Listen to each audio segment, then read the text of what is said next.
Well, good morning. Welcome back to the Broadcast Retirement Network. I'm Jeff Snyder. This is BRN AM for Friday, October 29th, 2021. And our top stories today: Robinhood goes on a college tour to find new customers, and women can use their friendship skills to become better investors. Well, joining me now to discuss this and a lot more is Tara Falcone. She is the founder of Rise Up. Tara, great to see you again. Thanks so much for returning to the program and joining us this morning. Yes, thank you, Jeffrey. It's been a little while, and I'm very happy to be back. I'm very happy we didn't chase you away. No, never.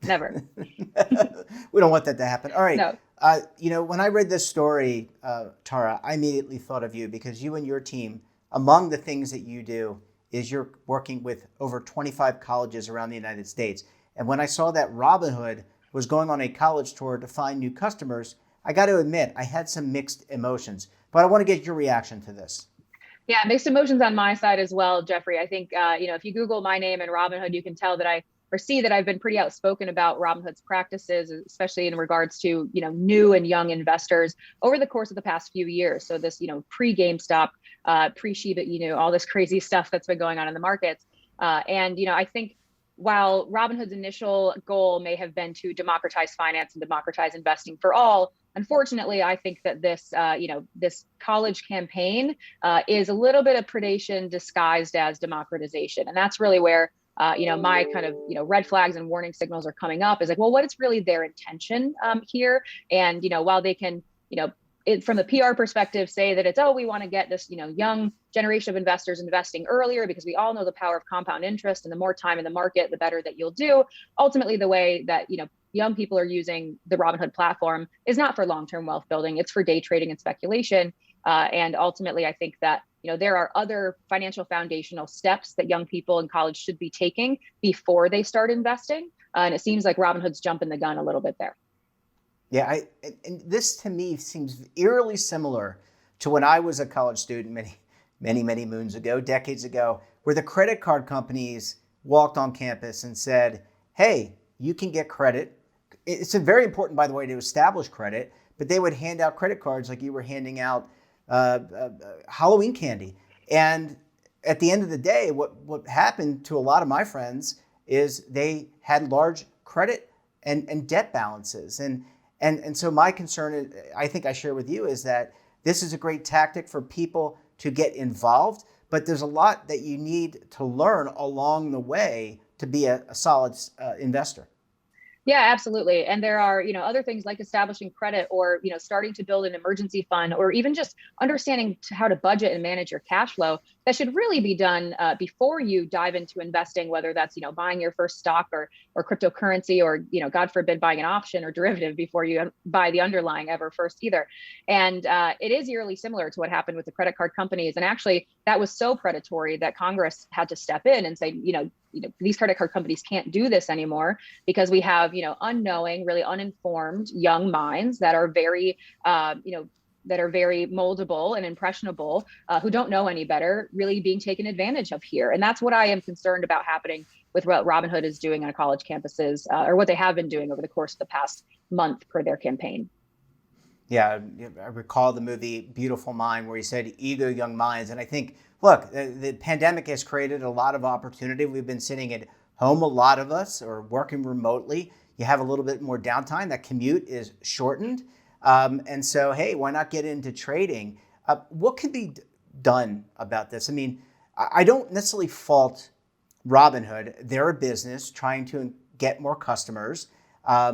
So I don't necessarily fault them, although I think you should act in a prudent, moral way, whatever that means. But what can be done and I want to get into what you're doing at Rise Up to kind of help retail investors.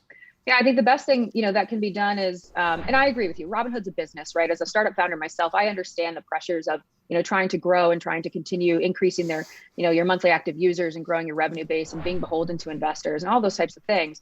However, the responsibility ultimately, unfortunately, lies on the consumer to be informed and to be able to have the proper information, to make educated decisions that are in their best interest. Because I think, as technology has, just proliferated and all of these new fintech products are being made available, it's a little difficult sometimes for a consumer to understand, what is incentivizing the party on the other side of the table. And so our job, what we do with our first product, Lit, is really try to teach young people and college students, how to approach their financial life and how to be careful with a healthy air of skepticism about products that may be, pushed their way or may be available to them to use. And so investing is one of the modules in our Lit program. And, we talk about investing basics in a very objective way. And interestingly enough, Robinhood is not one of the things that we link to for people to get started investing. Students ask us about it all the time, but, from our perspective, that's really not the first step that somebody should take in when it comes to investing. Something like opening a Roth IRA, which Robinhood does not currently offer, is probably a better first step into investing for college students instead. So, for us, it's really about just informing the consumer, giving them the information and tools that they need to make the best financial decisions for themselves, and not necessarily looking to maybe what their peers are doing or what, an enormous company may be doing when they come on campus. It really is irresistible sometimes. I mean, you think about the stories of people making money. You think about, I'll use the Bitcoin ETF launch, which isn't a spot ETF, it's a futures ETF. But if you're just hyper-focused on the name of something, Bitcoin, and you see it just doing this, you are just, it's irresistible. And we've all been there. Look, if I didn't have to work out and could get in good shape, you know what, Tara, I might do that. Yeah, I agree. It is irresistible. And I think that, Robinhood and other companies like them have done a really great job of tapping into that behavioral finance, aspect of ourselves, and that FOMO and fear of missing out, kind of part of our brains that really pushes us and drives us to want to, be in the know and be part of the in crowd and jump on the bandwagon. And while that has, translated into, billions of dollars of market cap value for companies like Robinhood, unfortunately, I think it has, under the covers led to a lot of losses for really small investors that are being swept under the rug a little bit, not necessarily being, publicized and touted as the success stories of users on Robinhood. And it's very concerning. And I think that, what we're trying to do with the second product that we're building is really translate or transfer the energy and focus on FOMO to actually fulfillment of financial goals, starting with the end in mind, rather than just buying things and hoping that something will work out, saying, no, these are the goals I'm trying to achieve. Therefore, I should be, looking to invest in these types of assets because they're more suitable for what I'm trying to accomplish. And I think that's just a different way of approaching this space. And I hope that it resonates with the users that we'll be able to attract. It's a long-term approach, and I think that's the prudent approach. And by the way, I have never been in the in crowd. I just want you to know that. I think the audience probably figured that out. I haven't either. To be honest, I haven't either. What in or out, whatever. Tara, I need to take a quick break. When we come back, we'll talk about why women and friendship skills make them better investors. You're going to want to stay tuned right here on BRN AM.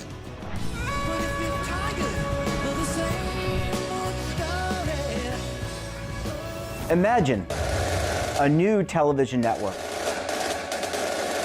that will make you richer, healthier, and in control of your financial future.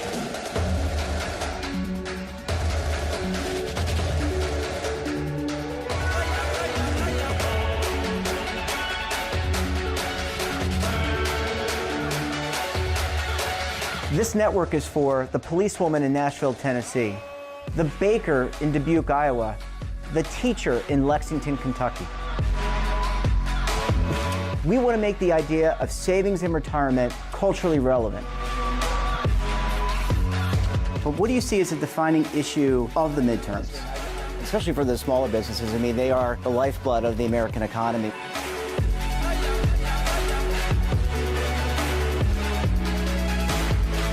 Featuring exclusive interviews, current affairs, and docuseries. 33 years old, you retired early. The philosophy is money only matters if it helps you live a life that you love. But you got to start thinking about retirement as soon as you get in. The Broadcast Retirement Network will drive very high engagement with premium partnerships. So this isn't retirement and savings for your parents or grandparents. This is for all Americans. And we're going to change the way you think about money.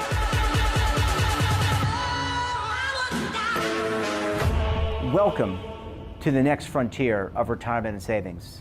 This is BRN, the Broadcast Retirement Network. Are you over 50? Would you like to get up to 33% more income in retirement? Then call now for this free book, Annuity Do's and Don'ts for Baby Boomers. This free book reveals little-known secrets about annuity strategies that will help you make the right choices before buying an annuity. Call right now for your free book, and as a bonus, we'll also throw in a free annuity rate report, both absolutely free for calling Annuity General today. Call 800-504-8194. Welcome back. We're talking this morning to Tara Falcone. She's the founder of Rise Up. Tara, thanks so much for staying with us this morning. Yeah, of course. It's my pleasure.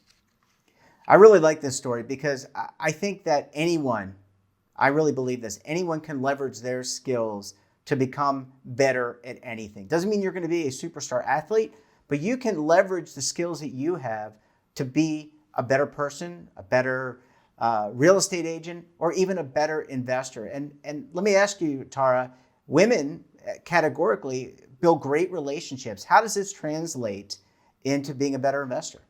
Yeah, it's a great point. I do love the story as well because it kind of like reminds me of my days on Wall Street when I was, one of very few women at any of these major, financial conferences as a hedge fund analyst back in the day. And I would just, I would make really great relationships with the CEOs and CFOs of companies that we were either invested in or thinking about investing in.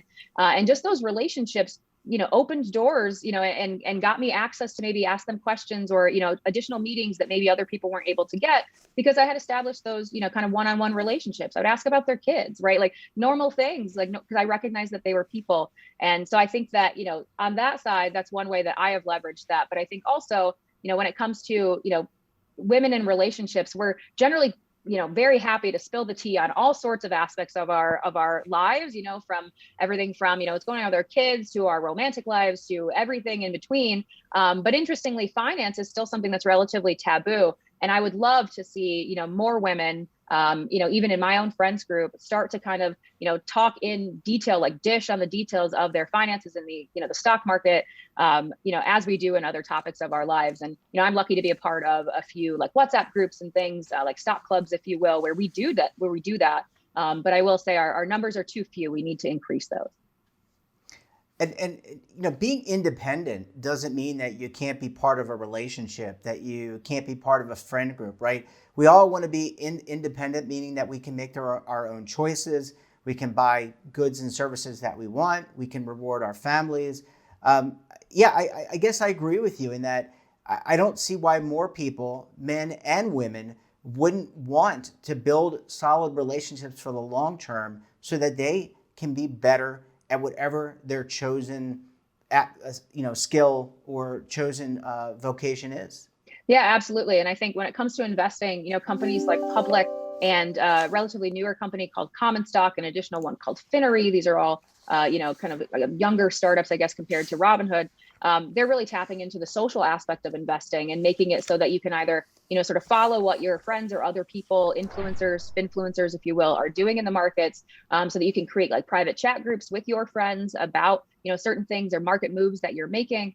And I think that's all really interesting and really valuable. But I think, I just caution, investors as sort of an advocate for the everyday investor. I just caution them to remember that what, so-and-so may be doing with their money or the investing decisions that they may be making, are really dependent on their investing goals. And you as, a separate, unique individual, maybe have different financial goals that you're investing for. And so just use, sort of the water cooler talk, if you will, about investing as just a piece of the, total mosaic of information that you're using to paint the picture about whatever it is that you're investing in.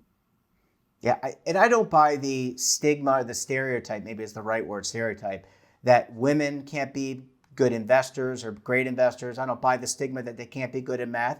I think if you are really passionate about something, you're going to figure out a way to learn it. And so if you're passionate about math or engineering, or you're passionate or want to understand more, I think what would drive me and what has always driven me, just to kind of piggyback on the last comment I made, was about independence and saving. I wasn't trying to be a gazillionaire. I'd like to be a gazillionaire, but at the end of the day, I just want to have my own independence to make my own decisions. So I think anybody can pursue their own self-interest if they just put forth a little bit of effort. And clearly women do a great job in building these types of relationships. Yeah, that's a great point. And I do think that we're in an interesting moment in our society where, people are getting married later. Women are choosing to, get married later, or, forego getting married or forego having children. And so there is this kind of air of independence, or this desire for maybe more independence and more control over their lives that maybe they haven't felt they've had before. And with that comes, more opportunities to be in control of your finances and really make decisions that are unique to you and what you are trying to achieve.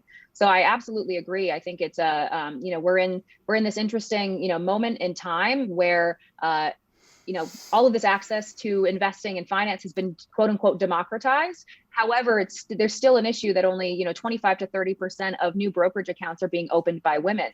Meanwhile, women are set to inherit so much wealth and create a lot of the wealth on their own.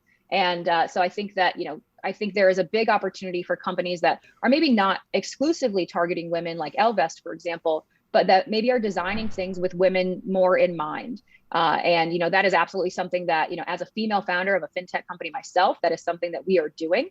And that, we're really excited to try to, get more women interested in investing, to coach them and teach them along the way about how the math works, which is actually much more simple than I think people realize. And ultimately to empower them to take control of this piece of their life as well. And then in so doing, with that, addition and buildup of confidence, they'll be more confident and, excited to go talk to their girlfriends at brunch, for example, about what they're doing with their money. And a lot of times it's just, unlocking that confidence is what is required in order to do that. Yeah, and I guess last comment for you to respond to, it's not just people within your peer group, it's older, more mature women, younger women, that interconnectivity. There are so many lessons that I have learned over the years from my elders, my peers of all genders. And I think it's important for people to recognize that you can learn a lot regardless of your age from somebody else. I think that translates nicely into success for both sets of people, both in career and also in investing. Yeah, I absolutely agree. And it's interesting to think about this, both from the investing perspective and also from a career perspective. And I think it's something that, I as a woman need to work on. And I think other, women just relationally also can keep more in mind, is that many times men seem to have, in business seem to have more of a vertical relational kind of perspective, whereas a lot of women sort of think more horizontally. And so they, it's more likely that maybe they'll develop friendships at work or outside of work with people that are closer to either their age group or their sort of position or status at a company, rather than reaching up and down. And so I just really encourage, other women like myself to really be talking to, women that are a bit older, but then also, helping and kind of, shepherding or supporting women that are a little bit lower or younger, in order to make sure that information and knowledge that you're gaining yourself is being spread up and down as well, rather than just, keeping it within sort of your age group or your, sort of like, strata, if you will. So just an interesting tidbit there, another sort of factoid as it relates to career, but also does apply to your financial life as well. Yep, get out there and engage people. Tara, it is always a pleasure chatting with you. I love these two stories. Wishing you the best of luck, and we'll talk to you again very soon. Yes, thank you so much, Jeffrey. It's always a pleasure. I look forward to coming back soon. That wraps up this episode of BRN AM. Have a topic of interest, someone you think we should talk to, drop us a line. And don't forget, for all the information in retirement, markets, technology, personal finance, so much more, check out today's edition of our daily newsletter, The Morning Pulse. We're back again tomorrow for BRN Weekly. We'll have a very special guest, and we'll take a look at some of our best segments for the week. Until then, I'm Jeff Snyder. Stay safe, keep on saving, and don't forget, roll with the changes.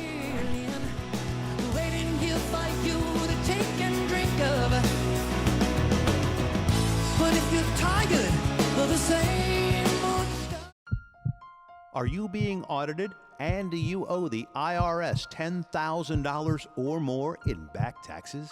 Is the IRS threatening to take more of your money? Don't fight the IRS alone. The Tax Doctor is here to help you negotiate your tax bill and reduce your stress. The IRS can freeze your assets and seize your bank accounts, but you can stop these IRS actions. The Tax Doctor will work with you using our years of experience to represent your case to help you get the best resolution under the IRS guidelines. Help is here to deal with the IRS to reduce your stress. We've handled thousands of cases, so we know what we're doing. If you owe $10,000 or more in back taxes, do not call the IRS alone. Call a tax doctor now for a tax emergency analysis. Call 800-224-6439.